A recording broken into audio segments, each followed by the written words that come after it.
પરિસ્થિતિ તે રીતની છે કઈ રીતની ઘટના છેલ્લા 2 દિવસ જો બારિશ પડી રહી છે અને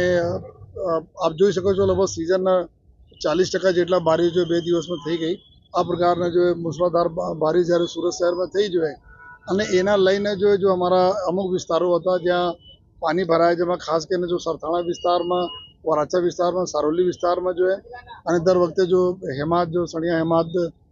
વિસ્તારમાં પાણી ભરાય છે, ત્યાં પાણી વધુ માત્રામાં ભરાય। મીઠી ખાડી એરિયા में भी जो लिंबायत एरिया આવે છે ત્યાં પણ જો પાણી ભરાય અને આજે અમે જોઈએ તો અમાવસ હોવાના કારણે પણ જો ટાઈડ જો બેક ટાઈડને લીધે જો હાઈ ટાઈડને લીધે પણ જો ખાડીના પાણી બી અમુક વિસ્તારોમાં જો ફરી વળ્યા છે જો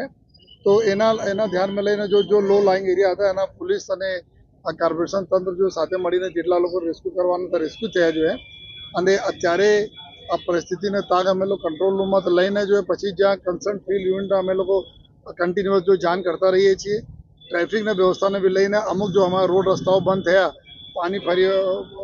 ફરી એના ઉપર જો રોડ પર પાણી આવવાના કારણે એના લઈને બી ઘણી બધી જગ્યાઓ અમે ટ્રાફિક ડાયવર્ટ કરવાની ફરજ પડી છે જો એના બી અમે જો કરીએ છીએ અત્યારે। અને સાથોસાથ જો કાલે એક દુઃખદ બનાવમાં જો સણિયામાં જો 2 છોકરાઓ જો નદીમાં ખાડીમાં નાહવા માટે કૂદ્યા અને બંને એવું જાણકારી મળી તરતા આવડતા હતા પરંતુ એક બહાર આવી ગઈ, એક આમાં ફસાઈ ગયા। એના કદાચ જો અમે કોઈ ઝાડી વગેરેમાં ફસાઈ ગયા અત્યાર સુધી એના બોડી શોધવાની કામગીરી ચાલુ છે। અને આ સિવાય જો શહેરના જો લોકોને અમે એક અપીલ કરીએ છીએ આપના માધ્યમથી કે બહુ જ જરૂરી હોય તો જ આ અમુક વિસ્તારોમાં નીકળવો જોઈએ। અને એના કારણે એવું છે ઘણા બધા જગ્યાએ ટ્રાફિકના ડાયવર્ઝન કરવાની ફરજ પડી છે જો જેના લીધે જો આપને બી તકલીફ નહીં પડે અને ટ્રાફિક જામની સમસ્યા હળવી થાય છે। અને ફરીથી જો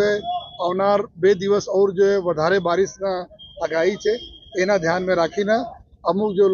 લો લાઈંગ એરિયા છે ત્યાં અમારા કોર્પોરેશન અને પોલીસની ટીમો ખડે પગે ડિપ્લોયડ છે।